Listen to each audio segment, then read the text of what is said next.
Hi, I'm Taylor Rockwell, and if you're new to my channel, you can call me Tay-Rock. Today with Tay-Rock, we're going to be talking about how I ran my very first half marathon and what you can expect if you're planning to run one too. So when should you start training for your half marathon? My half marathon was in June, and I started training for it very seriously in March, at the beginning of March. I, however, unfortunately started to experience a knee injury that prevented me from being able to run long distances. To spare you all the details of going to all the doctors, chiropractors, doing all my therapy, I finally found a regimen that got my knee back to health, and with that, it only gave me about 6 weeks to actually be able to train for my half marathon. However, once I was able to start running, what I did is I came up with my own little schedule and goal for me to be able to feel comfortable to run a long distance again. I started with 3 miles and worked my way up to 8 miles. I always did a minimum of 3 miles, and I really only did a maximum of 10 miles. I never ran completely to 13 miles. So when I ran my first half marathon, it legit was my first half marathon. Even though I didn't use any apps to help me train, I do have a recommendation from some other runners, and they use an app called Run With Hell. Apparently, you can just put in your day of what your race is and kind of where you're at today, and it will accommodate and make a whole schedule for what you can expect and how you should be training for your days. So I'm going to link that down below if you're interested in downloading that app. I did make sure to take tons of rest days and do lots of recovery regimens, especially because I was nurturing a knee injury. So I would take tons of Epsom salt baths, and I would ice my knees almost every single night before bed, as well as Tiger's Balm, and I used a Theragun. On rest days, I would do more fun activities like taking a walk, or I would go to the golf range or go golfing. Those are my ways of still getting some physical activity in, but not actually doing a good, intense workout. So now let's talk nutrition and hydration. What are you supposed to drink and what are you supposed to eat leading up to the race? I didn't really know what to expect on my first half marathon. However, I did talk to a couple of my friends who are marathon runners, and this is what they told me to do, and this is what I did. 4 days out from your race, they told me to do a carb deficit. So I wasn't eating any carbs 4 days out from my race, which for me is actually kind of difficult to do because I am a vegetarian and I lead with a vegetarian diet. So trying to find things that are vegetarian that don't have any carbs in them is actually difficult at times. So I don't think I was in a 100% carb deficit. However, I was restricting a lot of my carbs for just 2 days, 4 days out from my race. Once I was done with my carb deficit 2 days before my race, then I started to carb load. And I didn't go super crazy. So I was just sticking to things like bananas, the Perfect bars. I had rice. The night before, I just tried to eat really light. We went out to have Mexican food, so I had rice and I had beans and tortillas and chips, which is obviously a lot of carbs, but I still tried to keep my portion to make me feel light and tried to avoid overeating the night before. Now let's talk gear and equipment. The night before my race, I put everything that I needed for the morning in a little pile, and that included my bib, my safety pins, my lip balm because my lips get dry when I run, my AirPods, of course. I also included all 6 of my goos, as well as some Tylenol, Excedrin, and some leg cramp pills. I also included a protein shake, a banana, a stinger, and of course I needed my running glasses. You are not fast unless you have these running glasses. These are the brand Good R or Good-er. I got these at the expo the day before, so I didn't really have many expectations. However, these are 10 out of 10. They're so light. They were only $25, or no, maybe they were $35. They're really inexpensive compared to other running glasses. They're light, they don't move, and they didn't do this while you were running, so I very much recommend these. As far as what I wore on race day, I wore the Fast and Free Lululemon leggings, as well as their Energy Flow bra, and I wore a Lululemon long sleeve graphic tee that was sponsored by Rock and Roll Running Series. For my hairstyle, I also put my hair in very tight braids to keep my flyaways and my little bangs out of my face, and some little space buns because space buns give me a character that unleashes in me that I really like, so I did a little space bun moment. So, morning of the race. I woke up at 4:18, which I wanted to wake up at 3:45. So I already was a half hour late to the game. However, that did not stop me from not getting in my morning shower. I needed a morning shower, even though I showered the night before, to just wake me up, feel refreshed, and just to get my body alive and moving.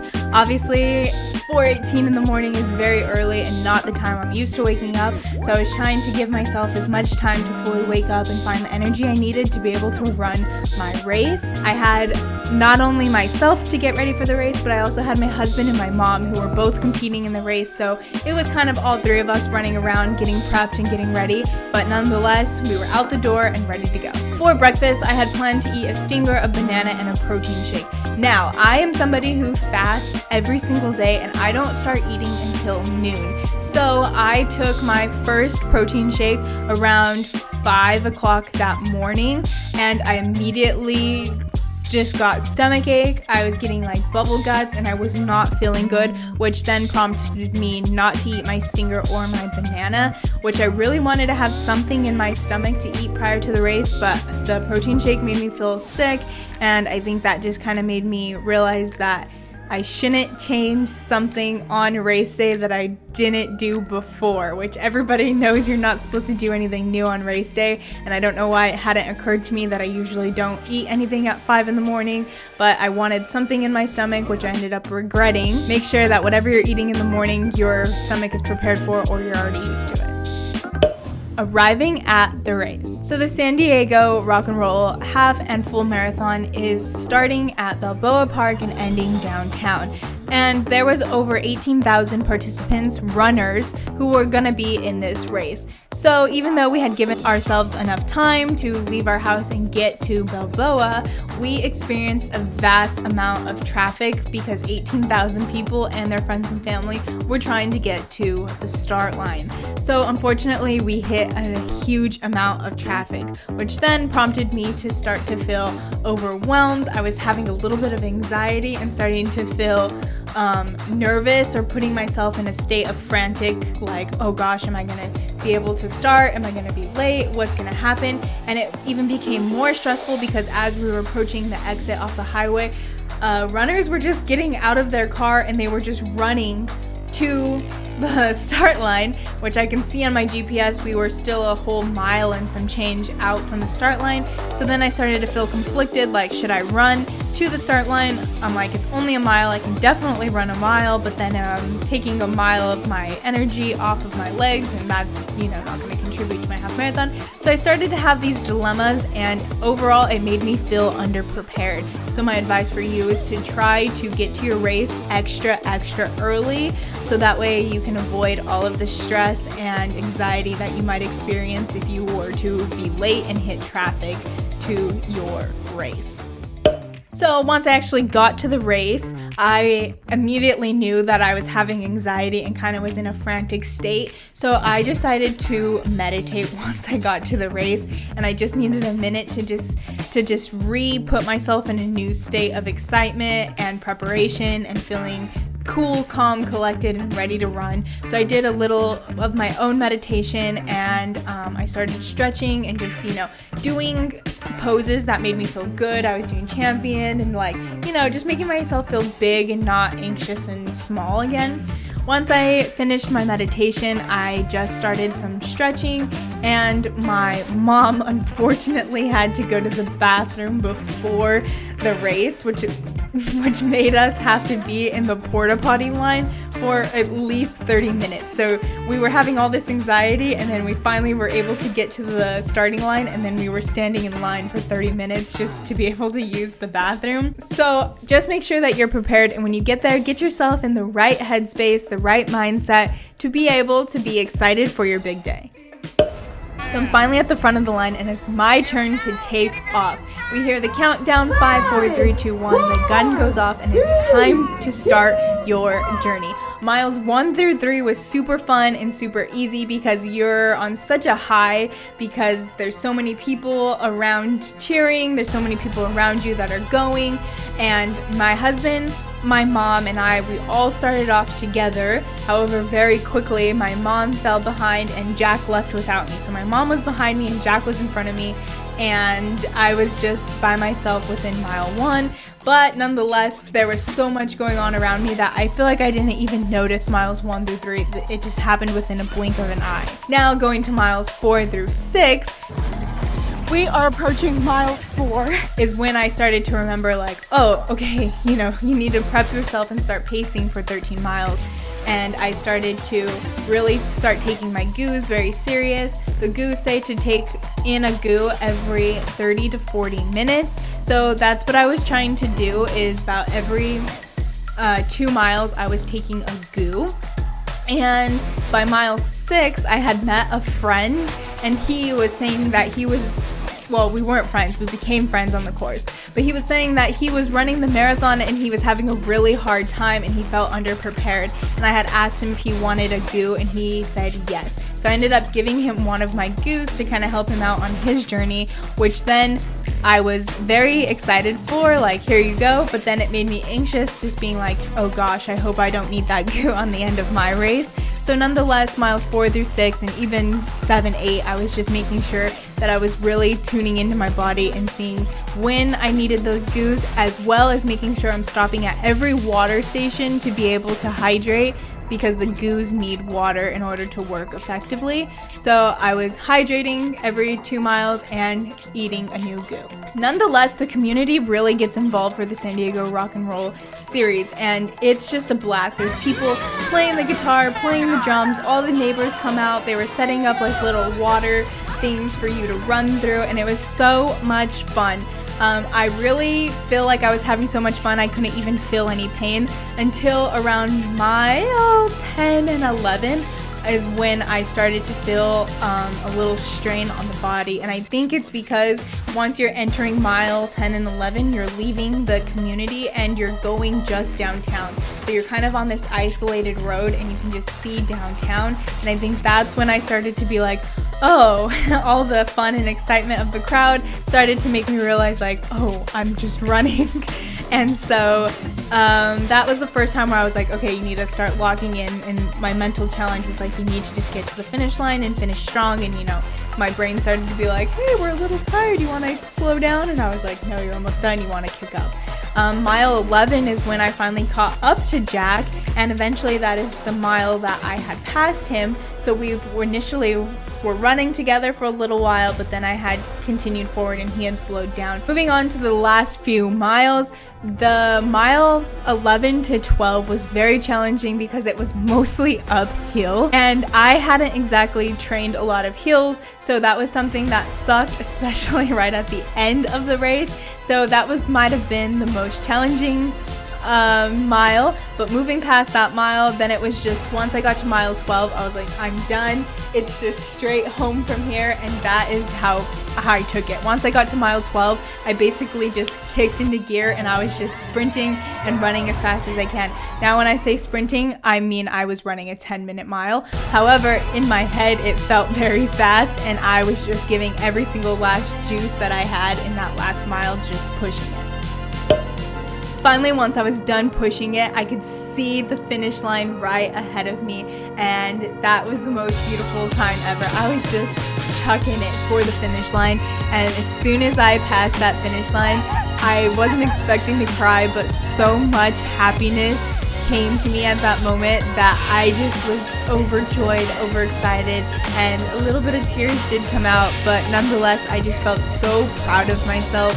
Not to mention the energy at the finish line. There's a huge crowd, everyone's cheering, there's so many people that are finishing huge accomplishments right next to you, and it really is an overwhelming experience for the good, and I was just so proud of myself. The woman put the medal around my neck, and it was just such a huge accomplishment.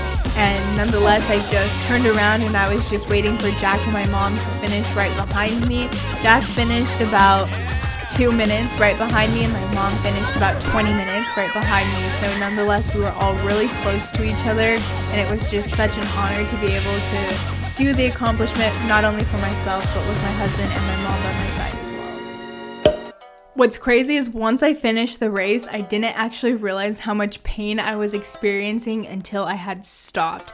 Once I stopped and had sat in the car for a minute, my legs were complete toast and I felt it just drained inside. So how did I recover and how did I recharge to get back to a not completely drained battery? Once I got home, I took a really long hot shower. That was probably the best shower of my life.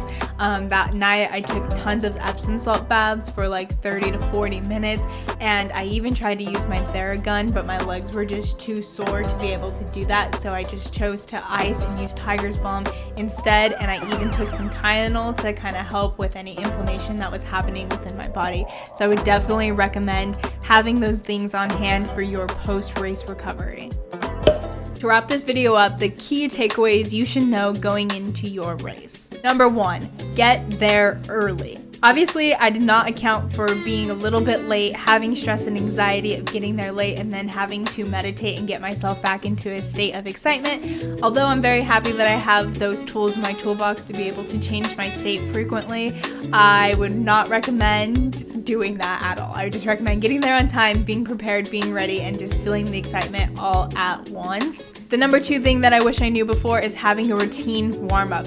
I never actually mastered a warm-up routine. I always kind of just did something different every single time that I ran, and therefore on the day of my race when I was warming up, I felt a little underprepared because I just did a random warm up and just kind of made myself feel stretched and good. But once I started running, I was like, did I do enough? Did I stretch enough? Am I warmed up enough? So therefore, I would recommend coming up with your own warm-up routine that always makes you feel good, confident, and ready to go. And the heels. I didn't necessarily prep for running heels, and those heels were a little bit intense in the Rock and Roll San Diego on mile 10 through 11. So I wish I would have trained heels just a little bit more. So if you know your course has heels on it, I would recommend doing some heel training. And the final challenge or surprise that I had was the water tables. Obviously, when you're training by yourself, you don't have somebody there waiting with a water cup to give you. So it was interesting because I did not want to stop at water tables because, like I said, you don't really feel the pain until you stop. So I was really hesitant and nervous to stop running at the water table, so I would slow down. And my advice to you is not to stop at the first water table, but while you're at a distance, count how many tables there are, and I would always run past the first initial water tables and make my way to the last water table, which is where I would grab my water. Also, there's people holding waters and they're just giving them to random people. What I would do to prevent stopping is I would find a person who was giving out the water. I would point to them, make eye contact with them, and raise my hand saying like, I want that water. And they usually would save it to me and they would give it to me. And then squeezing the cup in half to be able to drink it while you run is the final little tip that I have for you, so that way you're not running and splashing water up your nose and in your face. Advice for first-time runners running a half marathon: just book your race. You're never gonna feel ready and you're never gonna feel like, okay, I'm prepared enough. I recommend just finding a race that you want to do, signing up for it, and then once it's done, you have no other choice but to be prepared. And no matter what, how much you prepare or how much you don't prepare, the day is gonna come and you're gonna run the race no matter what. So I recommend just booking a race, just doing it, and just going out there and experiencing it. Don't over prepare or overthink the experience. Just book and show up on race day. Overall, running my first half marathon was an absolutely incredible experience, and I hope my journey helps you prepare you for yours. If this video was helpful for you, please like, comment, subscribe, and leave me any questions or suggestions that you have for me in my future races down below. I also filmed a podcast on the Tayrock Rock and Roll podcast with me, my husband, and my brother, who was there supporting the race. In that podcast, we go so much more in depth about our emotions, our feelings, our thoughts, our experiences, all leading up to the race as well as during the race and after. So if you want to give that a listen, please go to the description of this video where I linked that podcast down below. We have the visual version on YouTube as well as the audio versions on Apple Podcasts and Spotify. And taking my own advice that I just gave you, 2 days after I had ran my half marathon, I must have still been on a runner's high, and I just did it. And I signed up for the full marathon coming up on December 8th in San Antonio. I don't know what I was thinking. I just got excited. I was like, if I could do a half, I could do a full. And that is exactly what I did. I just signed up. So follow me for the next few months while I train for my marathon that is just in 6 months. So be along for that journey. Thank you so much for watching this episode of Today with Tayrog. I do appreciate it. Please let me know what upcoming races you have. If you don't have any upcoming races, just sign up and do it, and then comment what races you have going on. Thanks again. Please feel free to leave any comments, questions down below, and we'll see you in the next video. Bye-bye. Ready, set, let's go. I'm on the way up. I'm on the way up. I'm on the way up, going all the way up.